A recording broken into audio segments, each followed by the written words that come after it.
Man, I apologize. You know, I normally don't get no phone calls in the afternoon, but my sweetie wanted to talk, so I had to talk to her. But back to Kylie gender. Kylie, she wrote in a statement on YouTube, and she said, "Travis and I are on great terms, and our main focus right now is Stormy. Our friendship and our daughter is priority." And she also said, "The internet make everything 100 times more dramatic than what it really is." That was a no 2 a.m. date with Tigger. You see me drop two, but you see me drop two of my friends off at a studio that he happened to be at. Carter said she ain't cheat on Travis. That just two of her friends happened to be going to the same studio as Tigger. Her first love, her first adult love. Right. She said they ain't getting back together. But they Travis relationship and Kendall or Kylie. Okay, my bad, Kendall. My but Kylie, it started off because Kylie and Travis supposed to been friends, and that she wanted to make Tigger jealous, and she started, her and Travis started hanging out, and then they started, he started getting that poom poom, and then they developed a child. They made a child. So and then you know with her being on TV and a businesswoman and all that good stuff, her and Travis was trying to work out, and then Travis being a talented artist in the music business, they try to work things out. They did. It made it for a year, but according to her, they still good. So but some more things I'm getting for TMZ. They said Kylie Jenner split it from Travis Scott wasn't the result of cheating scandal or a blow up fight. It was simply done in by a harsh dose of reality. Sources close to the ex couple tell TMZ the decision to break things off came weeks ago, following a very long honeymoon phase that was full of love, touring, and going on vacation, and of course, raising their daughter Stormy together. TMZ was told after Travis' Asco World tour wrapped up and the two got back from Kylie's lavish birthday getaway, everything slowed down and they were confronted by the grind of normal life and things felt different between them. TMZ says, simply put, our sources said they fell out of love.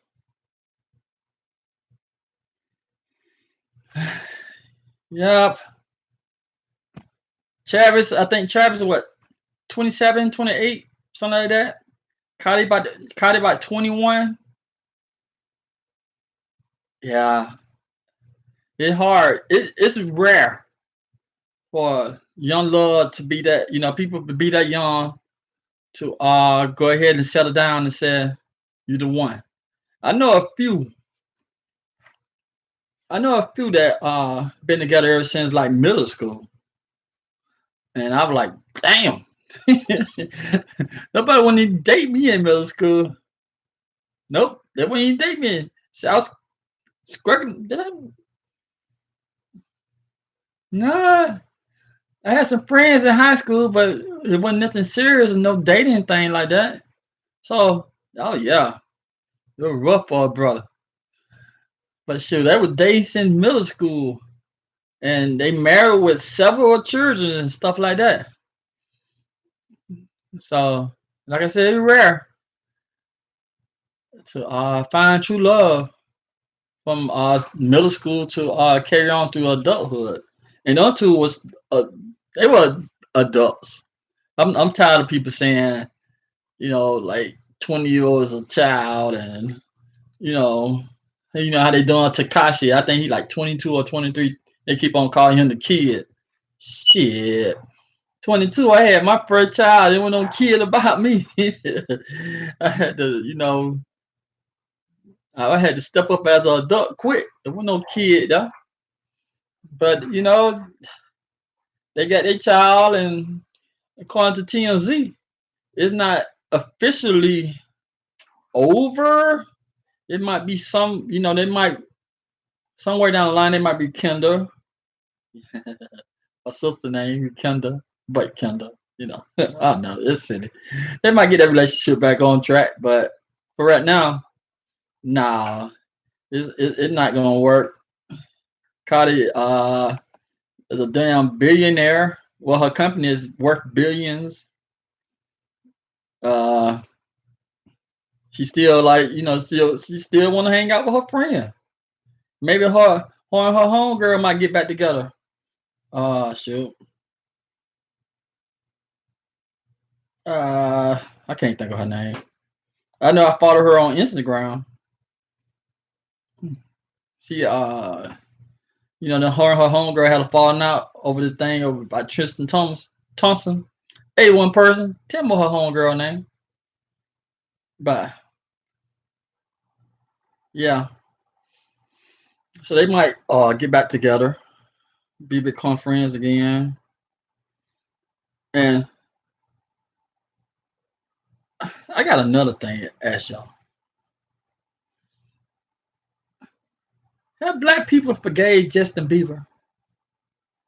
I was looking at the podcast. I was looking at the Joe Budden podcast, and I totally forgot uh that video that Justin Bieber released a long time ago on YouTube when he was calling black people the N words and saying made up a song talking about if he was a KKK, there'll be less black running around.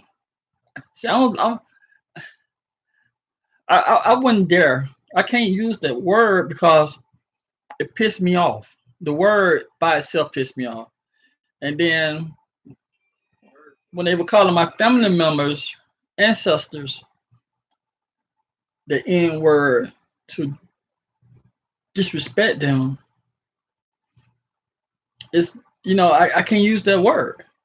And this little young cat at the time, he was young then. I think he was still a teenager.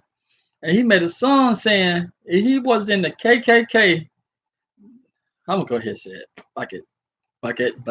I used the bucket. I tried not to use the the F word.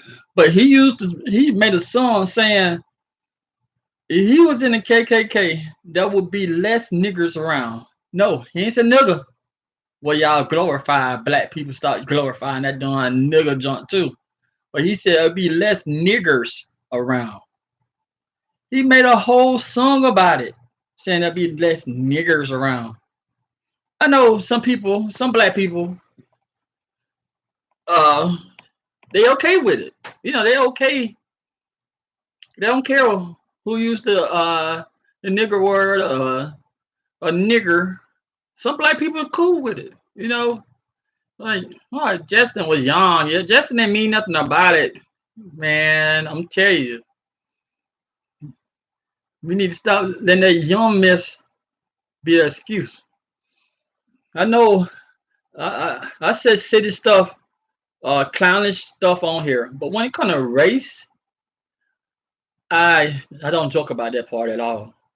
I try to get along with everyone. I don't want to sound like the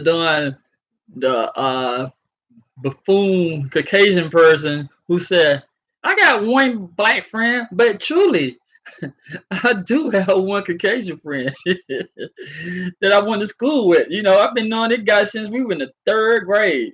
And I promise you, I swear, I don't like swearing to God, but I promise you, I never once said anything racist or looked at him as a Caucasian. I don't say white because, it really ain't white. So I call him a Caucasian. I never once looked at him as a Caucasian. I always looked at his name John. I always looked at him as John. Every time I see him, now he live in Kentucky now. But when I see him, I do see him, man, high fiving and give him a hug, asking how the family doing. I never, I never experienced racism growing up. I never. I'm from Midwest Georgia, born and raised. I never experienced racism. They might don't say it behind my back, but I never experienced racism.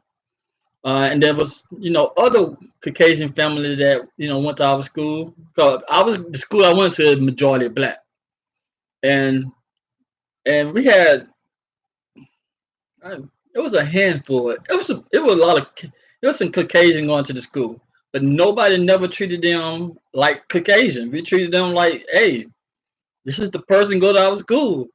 You know, oh, what their last name? I can't even think of their last name. But we always treated them like, hey, these are people in our community, friends. You know, people we cool with. I the first time I ever seen something racist was on TV when they start, and I'll be honest with you, it was The Color Purple.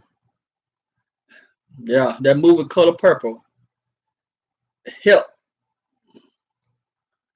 change my thinking toward Caucasians. When I know it was a movie, but they tried to say it was a movie about what really happened to our ancestors back in the days, getting beat, injured, killed, and all this stuff. So I like, I was young minded. I was young minded, and I'm like, did people really do our ancestors like that? And I'm like, but at the same time, the people I grew up with, I still didn't see them as Caucasian. Only people I seen as Caucasian were the people outside of our school district. I like, I know it sounds weird. I know that sound weird, but I never seen them as Caucasian. I never thought about them as somebody racist or anything like that. And and until I started just looking at TV, I'm not gonna lie to you. It was a show like Color Purple. It was so like at the time, Roots. It was like what else? A lot of them cowboy movies and stuff like that. That was my first time seeing racism on TV, and they made it seem like all the black people were beneath them. And then as I got older,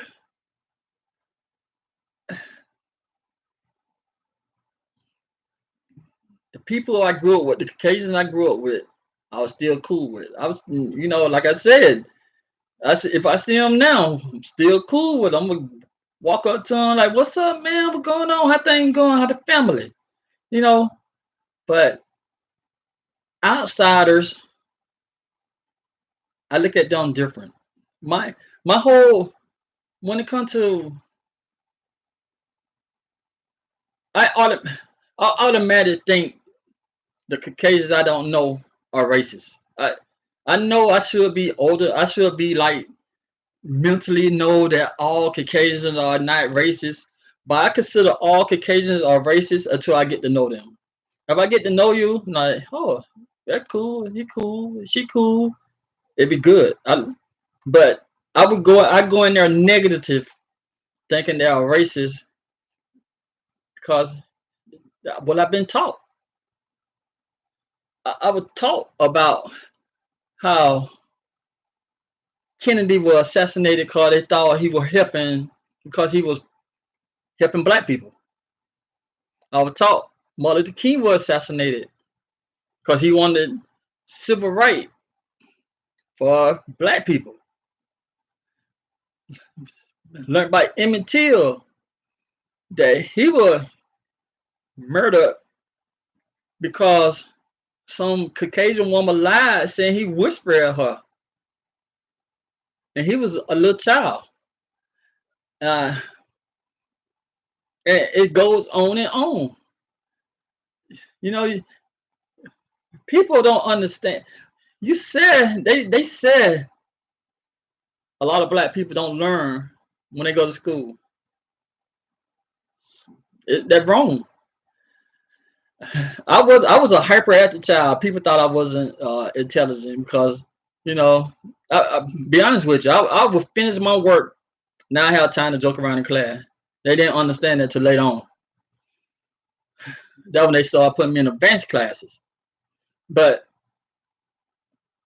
people don't understand the stuff you teach. You know, you talking about Rosa Parks, and you talking about the beatings in Selma, Alabama. You're talking about the bombing in Tuskegee, not Tuskegee, bombing in Montgomery. You're talking about, you're talking about all this junk dealing with Caucasians and blacks, and you barely say anything positive about them. And you keep on feeding that crap in your mind. You keep on just pushing that junk, man. You just keep on pushing it, just saying Caucasian. You keep on thinking Caucasian and blacks do not belong. Do not. You thinking blacks and Caucasians don't should mix. You think, and then you think about when they had the Black Wall Street in Oklahoma. They taught you that the black was so successful in Oklahoma at the time that the Caucasians in the town didn't like that, and they went on like a 3 day killing spree. They went out. They 3 days. They went out and killed and bombed and murdered, and then from the people from at that time they had interviews. Later on in the year, they were saying only way we survive, we had to take off and run in the woods and hide. We had to go. We had to leave our home just to survive. And they wonder, and the first thing they'll tell you, I have been told this. Get over it. Man, if you would implant something, if you implant something in somebody's head saying this how your ancestors were treated, and this how they said you below, they don't understand, man. It's not that we were back there. I'm old, but I wasn't born. I was born later on, uh, after the civil rights movement. But if you just keep on beating that junk in your head, you know, and I'm a sponge. I want to learn. I'm telling you, I learn from anybody. I want to learn, but you keep on beating that junk in your head like you beneath us. You ain't shit because of your skin color. Your ancestors wasn't shit. You dumb, you stupid. And then when you grow older, you're like, you're not dumb, you're not stupid. You are worth something. Why were them people teaching you that? Because they want you to feel inferior. But at the same time, the Caucasians I grew up with, I didn't never have a problem with them. And I'm telling you, like I said earlier, to this day, I do not look at them as Caucasians. But that's why I really have a distrust of Caucasians until I get to know them. I'm not stubborn. I'm not hard headed. I'm not set in my ways of saying I don't trust no Caucasians. I won't get no Caucasian a try. I would never say that because I do. But I can't go in there with my mind or my heart or with my trust just wide open, just ready to give myself to them and like, hey, we all human. Yeah, we been knew that we were all human, but it just I don't know, man.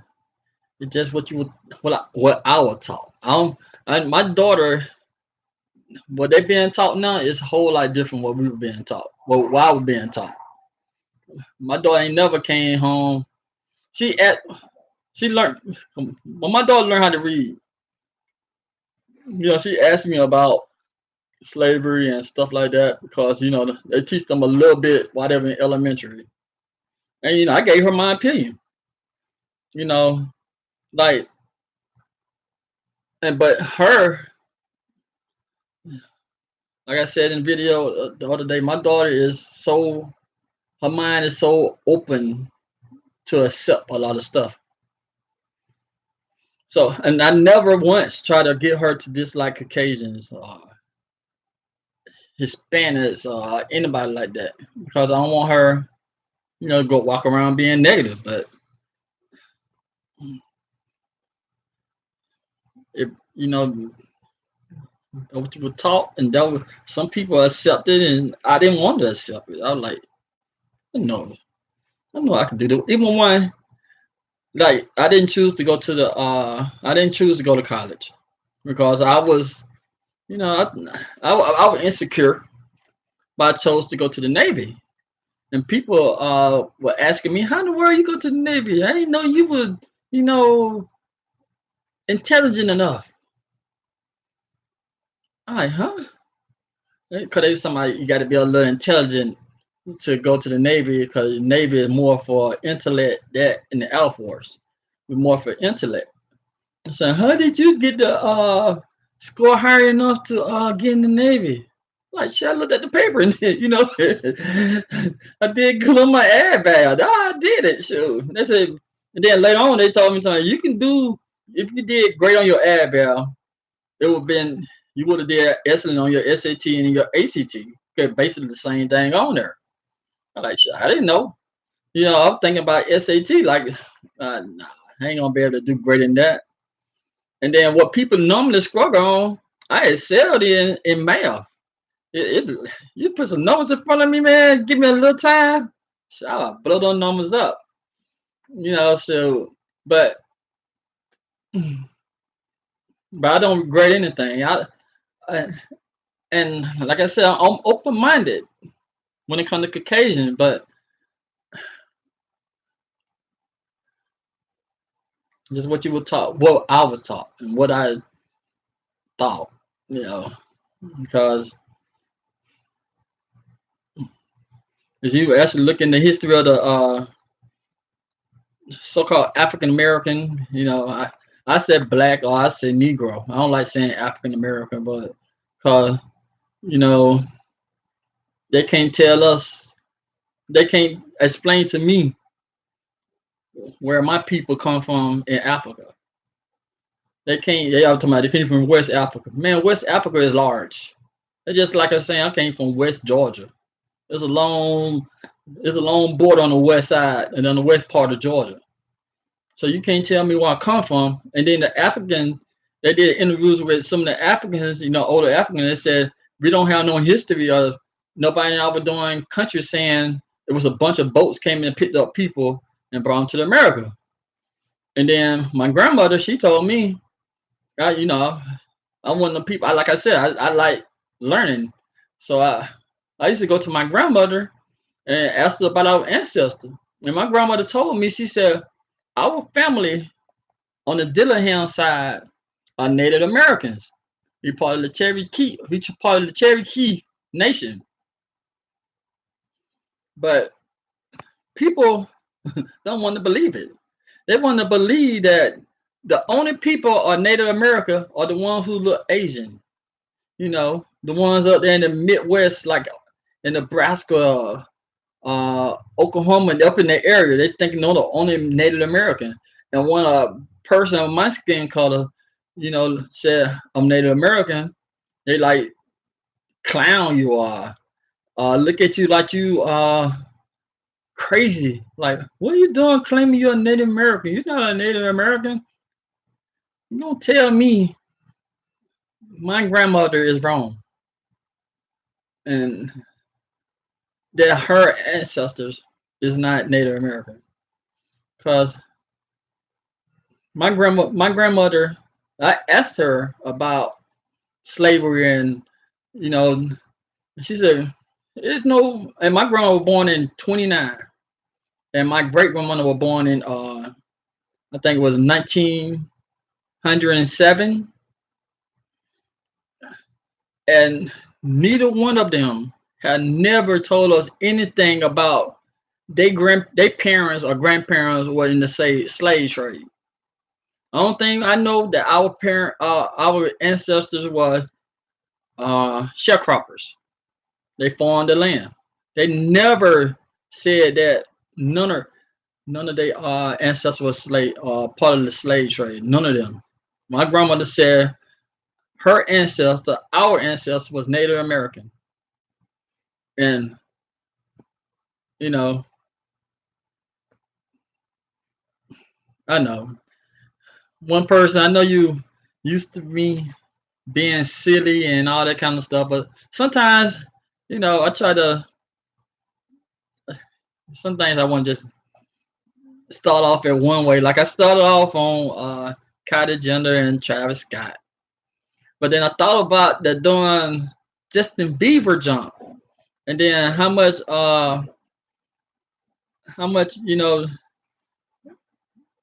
it been put in your head, in our head, that we were part of the slave trade, and that ancestors got treated this way. And then it went all to my grandmother, who told us that we were part of the Cherokee Nation. And then then the doubts. But believe it or not, it is so many people in the southeast United States, but in the South United States, will tell you they part of some kind of Native American tribe. And the only reason you don't see those so-called stereotype Native Americans who are in the picture of the magazines and the picture of the history books, the only reason you don't see them in the Southeast United States, because our ancestors were the Native American in the southeast of the United States. And then they're like, no, that ain't right. You came from Africa. According to history, the boats that the people, according to the people of the slave trade, they could only hold 22 people, and five or six of them were the crew. So you could only bring 16 people back. And according to them, what it supposed to be? About 6 million, 7 million people supposed to have been brought from Africa. So you gonna bring 6 or 7 million people back from Africa, and you can only hold 22 uh people. That means you got to have like close to 330,000 boats going back and forth to Africa to bring in 600 people. I mean, to bring in 6 million people. No, I said that wrong. That means you need, I'm sorry, that means you need 3.5 million boats. I apologize. That means you need 3 point, not 3 point, if it's close to 3.5, you're going to bring 7 million people back, and you can only hold 22 people. And 17 pretty much just so-called slave. That means you need to have 3 million boats on the water at a time just to bring back slaves to equal out to be 7 million people. And them people didn't have the technology to get from West Africa all the way around Mexico, I mean, all the way around South America, come all the way back to the West Coast, come through uh, the Great Lakes, come all the way around to New York, and end up in fucking South Carolina. Come on, man. They ain't had the technology, they ain't had the guidance. You tell me they looked at the sky and they wrote that same on they map on together, and they were dealing with sail. Come on. I'm sorry. This rant went a long way. It all right. I'm gonna end the screen. But you just think about it, man. Just think about it just a little bit, and you determine how you feel about it. All right, thanks for watching this screen. Like, dislike, subscribe, critique, criticize, pat me on the back. Just thanks for watching, and I'll talk to you later. Have a great day. Oh yeah, by the way, cash app in there. Black one 73. Talk to you later.